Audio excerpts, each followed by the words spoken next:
안녕하세요. 더다운 과학에서 통합과학 강의하고 있는 김인규입니다. 이번 시간에는 2024년 평내고 통합과학 1학기 기말고사 분석 및 총평 한번 해보도록 하고 핵심 문제 몇 문제 풀어보도록 하겠습니다. 네, 우선 평내고 통합과학 1학기 2차 지필평가 시험 문항수는 선택형, 즉 객관식으로만 27문항 나왔고요. 시험 범위는 다음과 같이 출제가 됐습니다. 출제 기조를 보면 중력과 역학적 시스템 그리고 지구 시스템의 에너지와 물질 순환에서 좀 다양하게 좀 많이 출제가 됐다라고 볼 수가 있는데 사실 여기서 세부 항목으로 들어가게 되면 이 세부 항목에서 조금 나눠지는 파트가 있기 때문에 출제 자체는 골고루 됐다라고 볼 수가 있는데 이따가 문제를 보면 알겠지만 중력과 역학적 시스템에서 특정 파트 우리가 자유낙하 운동과 그 다음에 수평 방향으로 던진 물체의 운동을 비교하는 문제가 꽤 반복해서 출제가 되고 있는 것을 봐서 그 부분이 좀 중점적으로 어렵게 나왔다 이렇게 볼 수 있겠습니다. 난이도를 총평하자면 전체적인 난이도는 무난한 편이에요. 그래서 시간이 부족했다 이런 시험은 아니었던 것 같습니다. 다만 어떤 유형에 대한 파악이 잘 되어 있어야 되고 그 다음에 중요한 건 기본 개념을 많이 물어보는 문항이 다수 있기 때문에 여러분들이 개념을 얼마나 잘 잡고 있느냐가 가장 중요했던 시험이었습니다. 그런 다음에 우리가 이 평내고 같은 경우에는 중간고사 때도 그랬지만 살짝 디테일한 개념을 요구하기 때문에 여러분들이 개념을 두루뭉실하게 아는 것보다는 조금 더 디테일하게 꼼꼼하게 세부적인 항목까지 알고 있어야 조금 수월하게 풀렸던 시험이라고 볼 수 있겠습니다. 그래서 대표적인 유형들로 구성이 되어 있고 개념 학습이 잘 되어 있었다면 난이도는 그렇게 어려운 편은 아니라서 실제로 점수 컷, 1등급 컷도 조금 높게 형성이 되어 있는데 아마도 개념이 조금 부족하거나 좀 떨어지는 학생들 같은 경우에는 난이도가 좀 어려웠을 것이다 이렇게 평가를 해볼 수 있을 것 같습니다.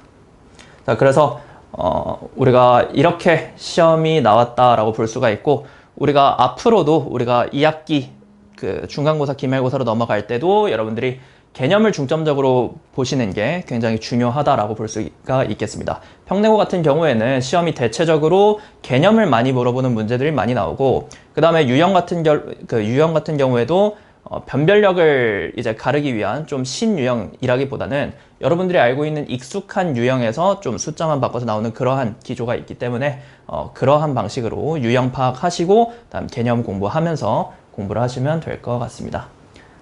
다음으로는 문제 몇 문제 같이 한번 풀어보겠습니다. 3번 문제인데요. 다음은 질량, 힘, 가속도 사이의 관계를 알아보는 실험이다 라고 해서 굉장히 길게 나와 있죠.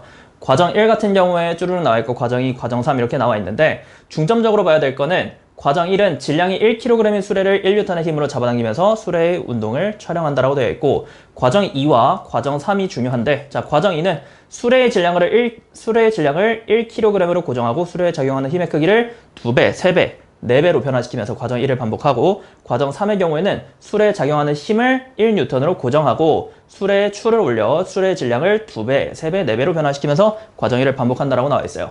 즉 뭐가 문제냐면 과정 2 같은 경우에는 힘의 크기에 대한 변수를 주었고 과정 3 같은 경우에는 질량에 대한 변수를 주었어요. 그런 다음에 이 문제가 질량, 힘, 가속도 사이의 관계를 알아보는 거기 때문에 이 문제에서 핵심은 바로 F는 ma에 대해서 물어보는 문제였다라고 볼 수가 있겠습니다. 지금 과정 2 같은 경우에는 질량을 고정을 시켜놓고 수레에 작용하는 힘의 크기에 따른 가속도에 대한 것을 알아봤기 때문에 과정 2에서는 어떤 걸 알 수 있느냐? 힘이 가속도에 비례한다 라는 것을 알 수가 있고요. 그 다음 과정 3에서는 힘을 고정시켰어요. 여기는 F를 고정시키고 그 다음에 M과 A의 변수를 줬을 때 질량의 변수를 줬을 때 가속도가 어떻게 되느냐를 관찰을 했을 때는 질량은 가속도에 반비례한다 라는 것을 알 수가 있겠죠. 그러한 실험 과정이 실험 결과로 나와 있죠. 그래서 과정 2 같은 경우에는 힘이 증가하면 증가할수록 가속도가 증가하는 경향을 볼 수가 있고요. 과정 3 같은 경우에는 질량이 증가하면 증가할수록 가속도가 감소하고 있는 것을 볼 수가 있습니다. 자, 그래서 이거에 대한 설명이기 때문에 여러분들은 이걸 쫙 읽을 필요는 없고요. 사실 이걸 보자마자 이거 F는 MA에 대한 내용이구나를 파악하시고 바로 보기로 넘어가시면 될 것 같아요. 자, 기억을 보시면 과정 3에서 질량이 2kg인 수레를 1N의 힘으로 잡아당기면 수레의 속력은 점점 빨라진다 라고 되어 있는데 자, 이게 중요하죠. 뭐냐면 자, 과정 3을 봤을 때 질량이 2kg의 수레를 1N의 힘으로 잡아당겼다라고 했는데 지금 표로만 보면은 가속도가 주는 것처럼 보이거든요. 근데 가속도가 있다라고 하는 것은 어찌됐든 속력이 빨라지고 있다라는 내용이기 때문에 이런 거 낚이시면 안 돼요. 기억은 맞는 선지고요. 자, 니은 보시면 수레에 2N의 힘을 가했을 때 수레의 질량이 4kg이라면 가속도의 크기는 2m/s의 제곱이다 라고 나와 있는데 이거 F는 ma로 푸시면 되는 문제예요. 자, 수레에 2N의 힘을 가했다라고 했으니까 F에 2를 대입하시고요. 그 다음에 수레의 질량이 4kg라고 했으니까 여기에 대입하는 A 값은 2분의 1이겠죠. 그쵸? 그렇기 때문에 니은은 틀린 선지라고 볼 수 있습니다.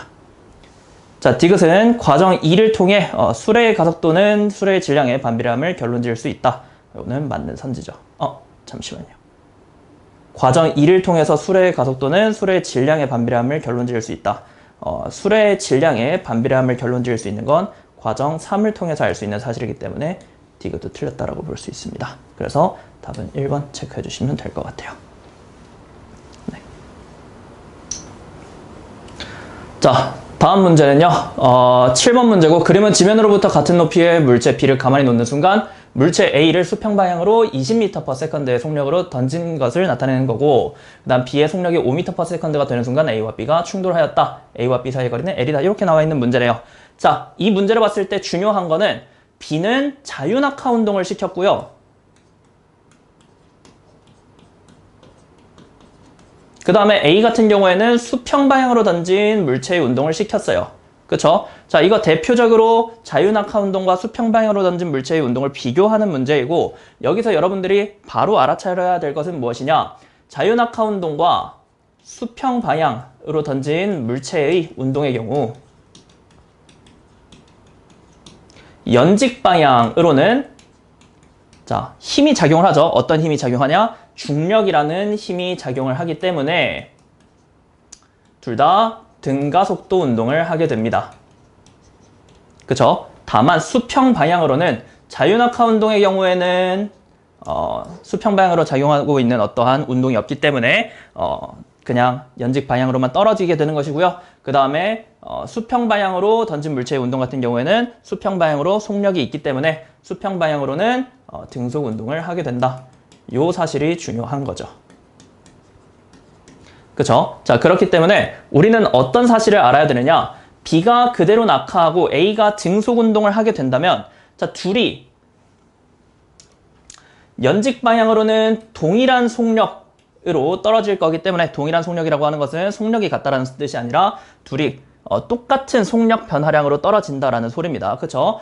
같은 가속도로 떨어지기 때문에 수평 방향으로 쭉 날아오게 된다면 언젠가는 B와 충돌하게 될 것이다 라는 소리를 할 수가 있게 되는 겁니다. 그러면 그 순간을 어떻게 구하느냐? 자, 이런 문제에서 가장 중요한 건 결국에 자유낙하 운동, 즉 연직 운동에서 어떤 속력이나 거리를 구할 때 우리가 자유낙하 운동에서의 속력은 가속도의 시간을 구하는 것으로 구할 수 있다라고 학습을 했었죠. 그래서 AT로 구할 수가 있고요. 거리 같은 경우에는 2분의 1 AT의 제곱, 즉 2분의 1 곱하기 가속도 곱하기 시간의 제곱으로 어떤 자유낙하 운동의 거리를 구할 수가 있는데 지금 보시면 얘네 둘은 둘 다 자유낙하 운동에 해당하는 것이고요.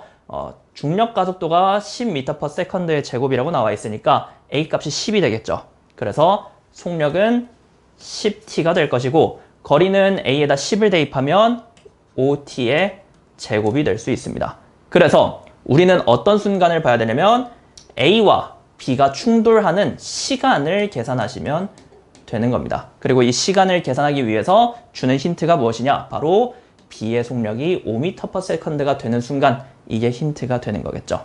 자, 그래서 우리는 다시 문제로 넘어오면 우리가 속력은 10T로 구할 수가 있다고 했는데 B의 속력이 5m/s가 되는 순간 둘이 충돌했다라고 했으니까 이 T값을 구할 수가 있겠죠. 그쵸? 자, 이 10T가 5가 되는 지점에서 A와 B가 만난다라고 했으니까 T값은 2분의 1초가 될 겁니다. 그쵸? 그렇기 때문에 2분의 1T가 될 것이고요. 자, 우리가 2분의 1T라는 시간을 구했으니까 그럼 A는 마찬가지로 연직 방향으로도 0.5초 떨어졌을 것이고요. 그쵸? 2분의 1초 떨어졌을 것이고요. 수평 방향으로도 2분의 1초 날아갔을 것이에요. 그러면 여기 있는 L값은 어떻게 구할 것이냐? 여기 있는 L값은 등속운동 하고 있잖아요. 그쵸? 등속운동을 하고 있고 L값은 결국에 거리이기 때문에 자, 거리는 속력 곱하기 시간으로 구할 수가 있고 속력값은 20m/s라고 나와 있고 시간은 우리가 방금 계산했죠. 2분의 1이라고 계산을 했기 때문에 정확하게 10m가 나온다는 것까지 계산을 할 수가 있습니다. 이 정도까지만 계산하시고 그 다음에 보기로 들어가면 될 것 같아요. 자, 기억선지 보시면 기억에서 L값은 10m다 라고 했는데 우리가 10m인 걸 구했으니까 기억은 맞는 선지가 되겠고요. 자, 니은은 A와 B는 0.5초 후에 충돌한다. 우리가 2분의 1초라는 시간을 구했으니까 0.5초가 맞겠죠. 니은도 맞는 선지가 되겠습니다. 마지막 디귿을 보시면 A를 수평 방향으로 더 빠른 속력으로 던지면 A와 B가 충돌하지 않을 수 있다라고 나와 있는데 사실 디귿이 조금 헷갈리는 거죠. 근데 중요한 건 뭐냐? 얘네들은 연직 방향으로 항상 똑같은 위치 변화량을 가져요. 그쵸? 그렇기 때문에 A가 만약에 수평 방향 B를 향해 날아간다라고 하면은 얘네가 더 빠르든 더 느리든 어느 순간은 둘이 만나게 될 거라는 소리를 하는 거예요. 그래서 디귿은 틀립니다. A의 수평 방향으로 더 빠른 속력으로 던지면 A와 B가 좀 더 빨리 만나겠죠. 그죠? 그렇게 해주시면 됩니다. 답이 3번이겠네요. 자, 다음도 결국에 수평 방향으로 던진 물체에 대한 문제인데요. 그러면 물체 A와 B를 거리 L만큼 떨어진 같은 높이에서 동시에 수평 방향으로 2V 그리고 3V의 속력으로 던져졌을 때 물체가 지면상의 같은 위치 P점에 도달하는 모습을 나타낸 것이다 라고 나와 있어요. 그럼 결국에 우리가 속력의 P, 여기 있는 A의 속력을 VA라고 두고 B의 속력을 VB라고 두면은 얘네들의 속력의 P가 2대 3이라는 거죠. 자, 그 다음에 이 전체의 길이를 L이라고 하고 P점에서 만났다라고 했을 때 요 LA 값이 궁금한 거잖아요. 그쵸? 근데 우리는 알고 있어요. 얘네 둘이 동시에 떨어질 거라는 건 알고 있단 말이죠. 그쵸? 그래서 우린 마찬가지로 또 결국에 이 L 값은 수평 방향으로 던진 수평 운동에 대한 거리인 거고 수평 운동의 거리는 등속 운동이랑 똑같으니까 마찬가지로 속력 곱하기 시간으로 계산을 할 수가 있는 겁니다. 근데 시간이 결국 똑같으니까 거리의 비는 속력의 비와 똑같다라고 보시면 되겠죠. 그러니까 우리는 여기를 LA라고 두고 여기를 만약에 LB라고 둔다라고 하면 LA 대 LB도 2대 3의 값을 가질 것이라는 것 우리가 알 수가 있게 되는 겁니다. 그러니까 전체 길이가 L 값이고 LA를 구하라라고 했으니까 이 LA는 전체 5 중에서 2를 차지하고 있는 거죠. 그렇기 때문에 답은 5분의 2L 1번이 될 것 같습니다. 자, 반복해서 이제 수평 방향으로 던진 물체의 운동이 나오고 있는데 그래서 이 파트가 조금 중요하다라는 거 우리가 짚고 넘어가시면 될 것 같습니다. 9번 또 풀어보면 그림은 질량이 동일한 물체 A와 B를 수평면으로부터 같은 높이에서 수평 방향으로 각각 속력 VA와 VB로 동시에 던졌더니 A와 B가 포물선 경로를 따라 운동하는 모습을 나타낸 것이다. 물체는 수평 방향으로 각각 D 그리고 4D만큼 이동하였다라고 되어 있네요. 자, 여기에서는 거리의 비를 줬네요. 그쵸? 자, A는 D만큼 날아갔고요. B는 그 4배만큼인 4D만큼 날아갔다라고 했고 그 다음에 우리는 알고 있어요. 어떤 걸 알고 있어요? 높이가 똑같으면 결국에 떨어지는 시간은 같다라는 거 우리가 앞선 문제에서 계속 했잖아요. 그렇기 때문에 똑같아요. 어떤 게 똑같냐? 거리의 비가 곧 속력의 비가 될 것이라는 것. 그렇기 때문에 VA 대 VB가 1대 4가 나올 것이라는 것 우리는 바로 캐치를 해 주셔야 됩니다. 뭐 그 밖에는 알 수 있는 정보가 없기 때문에 바로 보기로 들어가 보죠. 자, 보기로 들어가면 기억 VB는 4VA와 똑같다. 이거 맞는 소리죠. 그쵸? 4배라고 했으니까 맞는 설명이라고 볼 수 있겠고 니은을 보시면 낙하하는 동안 A와 B에 작용하는 힘의 크기는 같다라고 되어 있는데 자, 이 A와 B에 적용되는 힘은 뭐가 있나요? 수평 방향으로는 없고요. 그쵸? 그 다음에 연직 방향으로는 중력이라고 하는 힘이 똑같이 작용하고 있기 때문에 힘의 크기는 같아요. 근데 여기서는 한 가지 주의하실 게 있는데 힘의 크기라고 하는 것은 결국 중력의 크기를 얘기를 하는 거죠. 그렇죠? 그리고 중력의 크기는 여러분들이 주의를 하셔야 될 게 질량과 비례관계에 있어요. 중력의 크기는. 그렇죠? 자, 여러분들이 체크를 하셔야 될 게 자유낙하 속도는요. 질량에 비례하지 않습니다. 그쵸? 근데 우리가 중력의 크기, 우리가 이 중력의 크기를 무게라고도 부르는데, 자, 이 무게는 질량에 비례합니다. 그렇기 때문에 문제에서 반드시 체크를 해줘야 되는 게 뭐냐면, 자, 니은을 보고 여러분들이 다시 문제로 건너와서 이 문항을 보셔야 돼요. 질량이 동일한 물체 A와 B라는 말을 꼭 체크를 하셔야 됩니다. 그래서 요거를 체크를 하시고 니은이 맞다라고 하시면 돼요.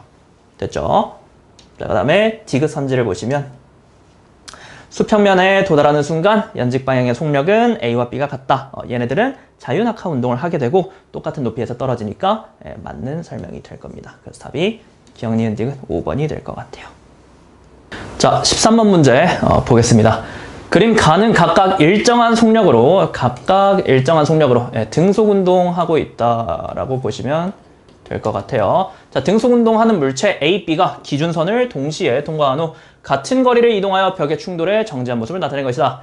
그림 나는 A, B가 기준선을 통과한 순간부터 정지할 때까지 벽으로부터 받는 힘의 크기를 시간에 따라 나타낸 것이다. 익숙한 힘-시간 그래프죠. 시간측과 A, B에 대한 곡선을 만드는 면적은 B가 A보다 크다 라고 나와 있네요.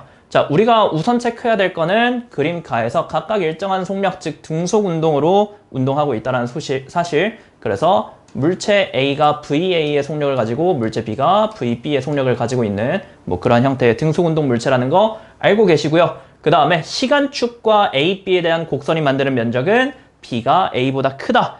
요 사실을 통해서 우리가 요 AB 시간축과 AB에 대한 곡선이 만드는 면적은 우리가 충격량의 크기라고 배웠는데 이 충격량의 크기가 B가 A보다 크다라고 했으니까 충격량이 B가 A보다 크구나 라는 거 체크를 해주시면 될 것 같습니다. 여기까지 체크하고 더 볼 거는 없으니까 바로 보기로 넘어가면, 자, 보기 기억, 질량은 A가 B보다 크다라고 나와 있는데 우리가 충격량을 구하는 많은 공식들이 있는데 우리가 이 충격량은 운동량의 변화량 델타 P 값으로 구할 수가 있죠. 자, 델타 P 값으로 구할 수가 있는데 우리가 문제에서 하나 봐야 될 거는 물체 A, B가 기준선을 동시에 통과한 후 같은 거리를 이동하여 벽에 충돌해 정지한 모습을 나타낸 것이다 라고 되어 있으니까 우리가 나중 운동량은 0이라는 사실을 알 수가 있죠. 그쵸? 그렇기 때문에 우리가 이 델타 P 값 나중 운동량 빼기 처음 운동량으로 계산을 할 수가 있는데 나중 운동량이 A와 B가 둘 다 0이기 때문에 처음 운동량이 다르겠구나 라는 사실을 인지하고 계시면 될 것 같습니다. 그래서 충격량은 B가 A보다 크니까 처음 운동량이 B가 A보다 크겠구나 라고 인지를 하시고 문제를 보시면, 자, 그러면 우리가 이 P 값 운동량은 질량 곱하기 속력 속력이 아니고 속도죠. 그래서 질량 곱하기 속도 값으로 계산을 할 수가 있는데 우리가 이 그래프를 보시면요. A가 먼저 충돌을 하기 시작했고 그 다음에 B가 충돌을 하기 시작했어요. 자, 이 문제는 기준면을 통과한 다음에 기준면을 통과한 시점이 여기겠죠. 그쵸? 시간축 0축부터 시작을 해서 A가 먼저 충돌을 했으니까 그러면 VA의 속력이 VB보다 더 빠르겠구나 라는 거를 하나 체크를 해주시면 돼요. 자, 그러면 VA가 더 빠르기 때문에 뭔가 운동량이 더 클 것 같지만 우리가 아까 전에 충격량의 크기를 봤을 때는 B가 더 충격량이 크다라고 나와 있죠. 그렇기 때문에 우리는 하나 더 체크를 해줘야 됩니다. 그러면 속도 자체는 A가 더 빠른데 운동량 자체는 B가 더 크니까 그럼 B는 뭐가 더 큰 것이냐? 뭐가 더 크겠어요? 질량이 더 크다라는 걸 알 수 있겠죠. 그래서 질량은 B가 A보다 크겠구나 라는 거 알 수가 있게 되는 겁니다. 그래서 기억 선지 보시면 질량은 A가 B보다 크다라고 나와 있는데 틀리게 되는 거겠죠. 자, 니은을 보시면 A와 B의 충돌 전 운동량의 크기는 같다 라고 나와 있는데, 자, 우리는 기억을 풀면서 이미 알았죠. 어떤 걸 알았어요? 충격량의 크기가 나중 운동량 빼기 처음 운동량이고 나중 운동량은 0이니까 처음 운동량이 서로 다른 것이기 때문에, 그래서 니은은 틀린 거죠. 운동량의 크기가 다르기 때문에요. 자, 마지막 디귿 보시면 디귿은 벽에 충돌하는 동안 벽으로부터 받는 평균 힘의 크기는 B가 A보다 크다라고 나와 있는데, 자, 평균 힘의 크기 같은 경우에는 우리가 요 그래프를 보고 해석을 할 수가 있죠. 각각의 이 힘의 최고점으로부터 2분의 1에 해당하는 지점이 평균 힘이 될 수가 있을 텐데, 그래서 FB는 이 지점에서, 그죠? B의 평균 힘은 이 지점에서 그려질 수가 있고요. 그 다음에 A의 평균 힘은 최고점에서 2분의 1이 되는 지점, 약 여기에 그려지겠죠. 보시면 FB가 더 크다는 사실 알 수가 있습니다. 디귿이 맞습니다. 실제로 문제 풀 때는 이렇게 그어보시지 말고 그냥 바로 아셔야 돼요. 최고점만 비교를 해서 아, B가 더 높으니까 평균 힘도 B가 더 크겠구나 라고 하고 넘어가시면 될 것 같습니다.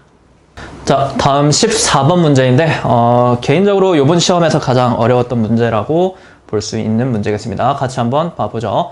자, 그림 가는 지면으로부터 높이 20m 지점에서 가만히 놓은 물체 A가 t1초 후에 10m만큼 낙하한 순간 지면으로부터 높이 10m 지점에서 A와 동일한 물체 B를 가만히 놓아 낙하시키는 모습을 나타내는 것이다. 자, 이 문제에 대한 이해가 먼저 필요한데 어떤 소리냐면 이 A가 10m만큼 낙하했을 때 그 순간 B를 떨어뜨려가지고 둘이 동시에는 아니죠. 다시 B를 낙하시킨 모습이라고 볼 수가 있겠어요. 그래서 A가 10m만큼 떨어진 순간 B를 놓았을 때 각각 요 A가 낙하하기 시작한 순간부터 A는 t2초 후에 낙하했다라는 소리고요. 그 다음에 B는 t3초 후에 지면에 도달한다. 이런 소리를 하는 겁니다. 그래서 그림 나는 A의 속력을 시간에 따라 나타낸 것이다 라고 나와 있네요. 그래서 문제 한번 같이 볼게요. 자, 결론적으로 얘기를 하자면 A가 10m만큼 떨어졌을 때 B가 낙하하기 시작해서 결론적으로 바닥에 닿은 순간 결국에 우리는 뭘 구하는 게 가장 중요하냐? 여기는 T1과 T2 그 다음에 T3까지 시간을 계산하는 게 중요합니다. 자, 여러분들 항상 요 자유낙하 운동에서는 시간을 계산하는 게 가장 중요해요. 몇 초 후에 속력이 얼만큼 변하고 거리가 얼만큼 변할 것이기 때문에 그래서 항상 여러분들이 이런 자유낙하 운동에 대해서 계산을 할 때는 시간을 계산하는 게 가장 중요합니다. 그래서 우리는 지문으로 넘어가기 전에 T1, T2, 그 다음 T3를 전부 다 계산하고 넘어갈 건데 자, 우리가 자유낙하 운동에서 앞선 문제에서도 다뤘지만 속력은 어떻게 계산을 했냐? 이 속력은 AT, 즉 가속도 곱하기 시간으로 계산을 했었죠. 그쵸? 근데 여기서도 마찬가지로 중력 가속도가 10m/s의 제곱이라고 나와 있으니까 이 A 대신에 우리는 10을 집어넣어 주시면 될 것 같고요. 그 다음에 마찬가지로 거리, 즉 낙하한 높이가 되겠죠. 이 거리는 2분의 1 AT의 제곱으로 계산한다. 자, 여기까지는 기본적으로 하셔야 되는 겁니다. 그리고 A 마찬가지로 10이기 때문에 A 대신에 10을 대입하면 이 값은 5T 제곱이 나온다. 까지 체크를 해 주셔야 되는 겁니다. 자, 여기까지 알고 있으면 우리는 이제 어떤 것을 봐야 되느냐? 힌트를 봐야죠. 어떤 힌트를 봐야 돼요? 자, 여기서 나와 있는 거는 높이를 나타내어 주고 있네요. 그렇기 때문에 우리는 먼저 T1을 구할 겁니다. 자, T1이라 함은 물체 A가 T1초 후 10m만큼 낙하한 순간의 시간이라는 거잖아. 그럼 결론적으로 뭐야? 아, A가 10m만큼 낙하했을 때 걸린 시간 T1이 바로 그 시간이라는 거죠. 그래서 우리는 거리 5t 제곱이라는 수식을 끌고 와서 이 5t 제곱이 10m일 때의 t초를 구할 겁니다. 그게 t1초가 될 거잖아요. 그쵸?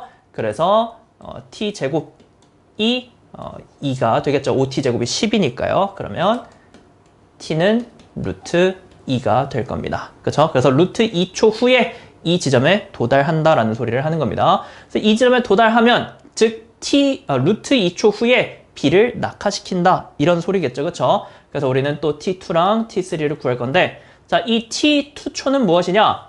A가 낙하하기 시작한 순간부터 T2초 후에 A가 도달한 시간인 거예요. 그쵸? A가 도달한 시간이기 때문에 자, 그럼 우리는 마찬가지로 높이를 보고 시간을 계산을 할 겁니다. 그럼 A는 결국에 몇 미터를 떨어졌느냐?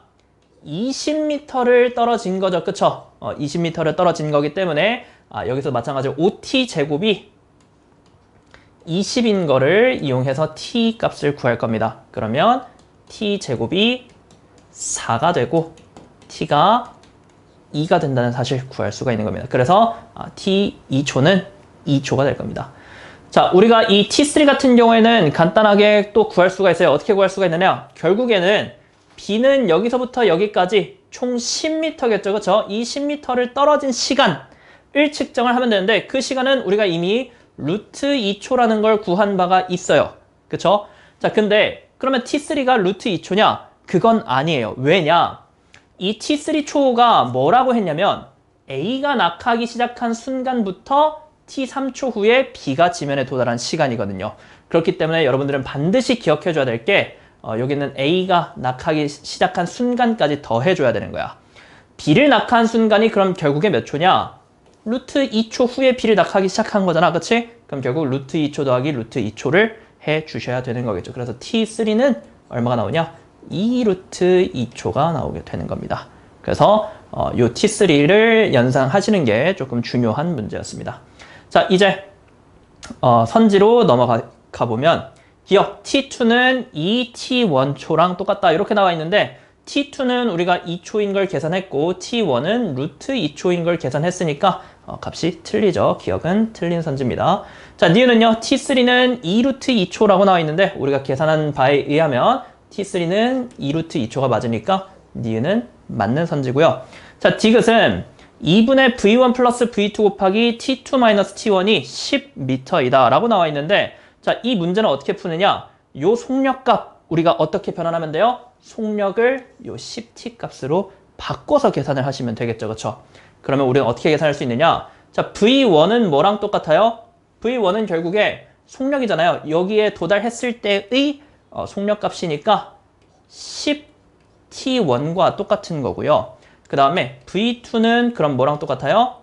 10t2가 될 겁니다. 각각 v1은 t1일 때의 속력이고요. v2는 t2일 때의 속력이기 때문에 각각 가속도인 10만 곱하면 그게 속력값이 되는 겁니다. 자, 이렇게 바꿔준 다음에 문제를 푸시면 우리가 요 식을 이렇게 정리할 수가 있죠. 2분의 10t1이죠.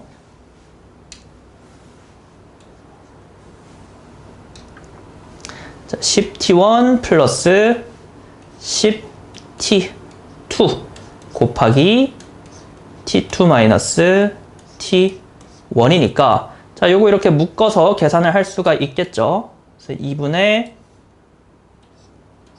10t1 플러스 10t2 곱하기 t2 마이너스 t1. 자, 요거 계산하시면 되는 문제일 거예요. 이거 계산하시면 플러스와 마이너스에 대한 거니까 각각의 값은 지워질 거고요. 이렇게 튀어나오겠네요.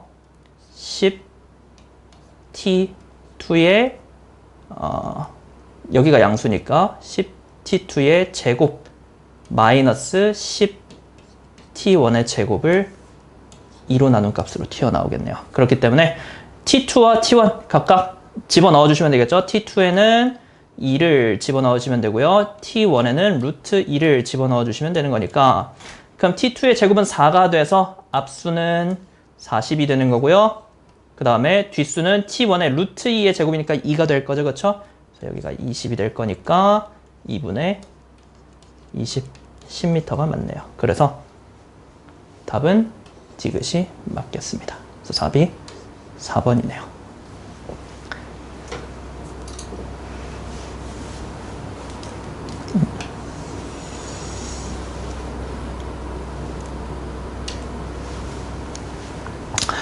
자, 그래서 우리가 앞에 중력과 역학적 시스템, 그 다음에 역학적 시스템과 안전 파트까지 풀었고, 우리 이제 지구 시스템 파트에서도 몇 문제 같이 한번 보겠습니다. 자, 16번 보시면 그림 가는 극, 중위도, 적도에서의 태양 복사 에너지 흡수량과 지구 복사 에너지의 방출량을 나타낸 것이다. 자, 이 화살표가 복사 에너지의 양을 나타낸다라고 표현을 하고 있어요. 그 다음에 나는 위도에 따른 지구 복사 에너지와 태양 복사 에너지를 나타낸 것이다. 자, 이 그림 많이 봐왔던 그림이죠. 그렇죠? 자, 여러분들 이거 익숙한 그림이구나 라고 하고 바로 문제로 넘어가시면 됩니다. 자, 지문 보기를 보면 위도 38도 이상 지역은 에너지 과잉이 나타난다 라고 했는데 자, 위도 38도 이상이면 여기보다 위죠. 바깥이죠. 바깥. 그쵸? 바깥이기 때문에 에너지 과잉이 나타난다? 아니죠. 에너지 부족 현상이 나타난다라고 하셔야 맞게 되는 거겠죠. 그래서 기억은 틀립니다. 자, 니은은 지표면의 같은 면적에서 방출되는 지구 복사 에너지 양은 극지방보다 적도지방이 더 크다. 자, 이건 어떻게 할 수 있느냐? 요 화살표의 크기를 보시면 될 것 같아요. 자, 여기서 문제에서 물어보고 있는 거는 지구 복사 에너지 양이라고 했으니까 지구 복사 에너지 양, 요 이상한 화살표 모양 보시면 되겠죠. 극지방보다 적도지방이 더 크다라고 했는데 지금 화살표의 길이를 보시면 적도지방이 더 큰 걸 알 수가 있는 겁니다. 그래서 니은이 맞아요. 이 화살표로 푸셔도 되고요. 혹은 여기 있는 그림을 보고 푸셔도 돼요. 우리가 극지방이라고 하는 거는 위도가 90도에 가까운 지역이니까 90도에 가까운 지역에서 지구 복사 에너지는 이 지점에 찍힐 것이고요. 그쵸? 그 다음에 적도지방은 위도 0도에 찍힐 거니까 지구 복사 에너지가 이 지점에 있을 거예요. 그러면 지구 복사 에너지 값이 더 큰 것을 알 수 있습니다. 적도지방의 지구 복사 에너지가요. 그래서 어찌됐든 니은은 뭘 봐도 풀 수 있는 문제다. 다만 가에 있는 화살표 크기만 비교하면 더 빠르게 풀 수 있겠죠. 자, 디귿은 보시면 지구상의 각 위치마다 에너지 분포가 차이 나는 이유는 지구 시스템의 구성 요소마다 태양 복사 에너지 흡수율이 모두 같기 때문이다. 자, 아래로 내려가 있는데 어찌됐든 핵심만 보자면 태양 복사 에너지 흡수율이 모두 같기 때문이다. 이건 틀린 말이죠. 왜? 지금 화살표의 크기도 그렇고요. 그 다음에 그래프상으로도 봐도 위도별 태양 에너지 흡수량이 굉장히 다른 것을 알 수가 있어요. 그렇기 때문에 디귿도 틀린 선지가 됩니다. 그래서 답이 2번이 되겠네요.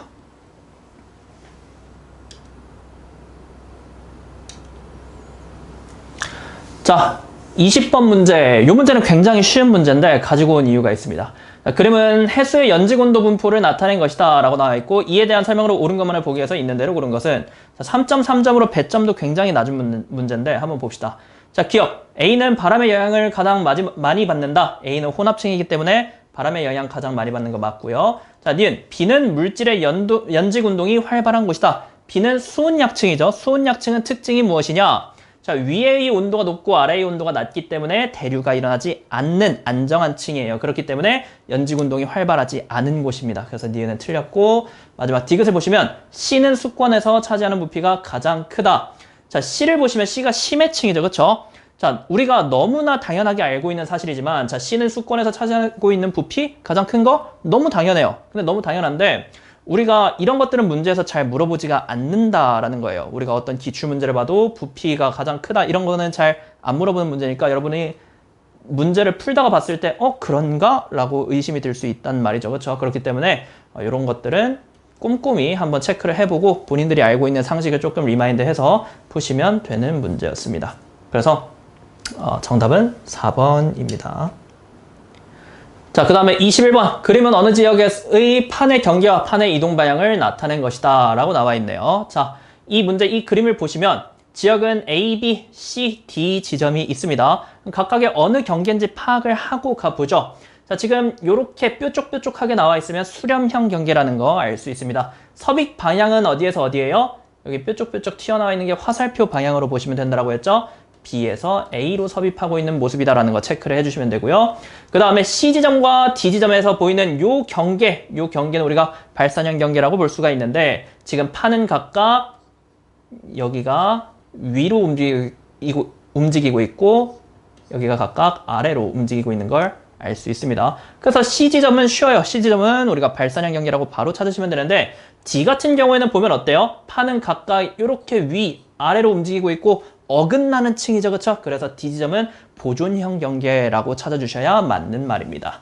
그래서 A에서 D 지역에 대한 설명으로 옳은 것만을 보기 위해서 있는 대로 고른 것은 이라고 나와 있는데 기억, 화산 활동은 B보다 A에서 활발하다. 자, B보다 A에서 활발한 거 맞죠? 그쵸? 섭입하는 판 말고 섭입하는 판 위에 있는 판. 그쵸? 밀도가 작은 판에서 화산 활동이 많이 일어나기 때문에 기억은 맞는 선지가 되고요. 자, 니은은 C는 보존형 경계에 해당한다. C는 아까 발산형 경계라고 찾았기 때문에 니은 아니고요. 자, 디귿. D에서 새로운 지각이 형성된다. D는 아까 보존형 경계라고 했죠. 보존형 경계는 말 그대로 판이 보존된다라는 뜻이야. 어떠한 판의 소멸이나 생성이 없는 판이기 때문에 디귿은 틀린 선지입니다. 그래서 답이 1번이 되겠네요. 자, 24번 문제인데, 자, 24번. 가에서 단은 서로 다른 두 판의 상대적인 이동을 간략하게 나타낸 것이다. 단, 화살표는 판의 이동 방향을 나타낸 것이다. 라고 나와 있고, 각각의 흰색은 대륙판, 그 다음에 칠해져 있는 게 해양판이라고 나와 있네요. 그럼 우리가 바로 한번 보시면, 가는 뭐예요? 대륙판과 대륙판이 섭입하는 거, 우리가 이런 거 충돌형 경계라고 부르죠. 그죠? 그 다음에 나의 경우는 대륙판과 해양판이 서로 만나는 부분이죠. 그쵸? 자, 섭입형 경계가 되겠고요. 섭입 방향은 어디예요? 섭입 방향은 보통 해양판의 밀도가 크기 때문에 해양판이 아래로 내려가죠. 그쵸? 그래서 섭입 방향은 오른쪽으로 섭입할 것이다까지 체크해 주시면 되고요. 마지막 단은 해양판과 해양판이 서로 벌어지는 발산형 경계겠네요. 자, 이렇게 체크를 해두시면 될 것 같습니다. 가에서 다에 대한 설명으로 옳은 것만을 보기 위해서 있는 대로 고른 것은, 자, 이 문제는 보시면 기업 가는 수렴형 경계, 자, 수렴형 경계 중에서 충돌형 경계죠. 자, 이 말까지는 맞는 말이고, 마리아나 해구가 대표적이다라고 나와 있는데, 가는 대륙판과 대륙판이 만나는 것이기 때문에 마리아나 해구가 대표적인 게 아니고 히말라야 산맥이 대표적인 지형이 되겠어요. 그렇죠? 그래서 기억은 틀렸고, 니은 나의 대표적인 지형은 대서양 중앙해령이다. 중앙해령이라는 말은 발산형 경계에서만 해령이 나타나죠. 그렇죠? 그래서 이걸 보시자마자 얘는 발산형 경계인데 라는 생각이 드셔야 돼요. 그렇기 때문에 니은도 틀렸다 라고 우리가 체크를 해주시면 되는 겁니다. 마지막 디귿 다에서는 새로운 판이 형성된다. 맞는 말이고요. 그래서 답이 2번이 되겠어요. 자, 이 문제를 가지고 온 이유는 결론적으로 우리가 평내고에서는 이러한 그 대표적인 지형들까지 모두 알라는 문제가 출제되기 때문에 여러분들이 공부를 하시면서 꼼꼼히 개념 학습을 해야 된다라는 거예요. 그렇기 때문에 이 문제 한번 가져왔습니다. 자, 그래서 핵심적인 문제를 몇 문항씩 풀어봤는데요. 지금 보시면 물리 파트는 뭐 연산 파트 쪽이 조금 어렵게 출제된 경향도 있고요. 그 다음에 지구 파트나 나머지 안 가져온 문제 같은 경우에는 개념을 물어보는 문제들이 많기 때문에 여러분들이 앞으로 우리가 2학기 그 다음에 학년이 넘어갈 때 개념 위주로 공부를 하시는 걸 추천드리고요. 개념을 조금 열심히 봐야 된다. 사실 개념을 잘 잡고 있었으면은 시간이 부족했던 시험은 아닐 거라고 생각이 들어요. 아까 전에 봤던 14번 문제 같은 경우는 제외하고요. 그래서 이렇게 한번 총평 및 문항 한번 풀어봤습니다. 이상으로 이제 기말고사 총평이랑 문항 풀어봤고요. 이상 더 다음 과학의 통합과학 강사 김인규였습니다.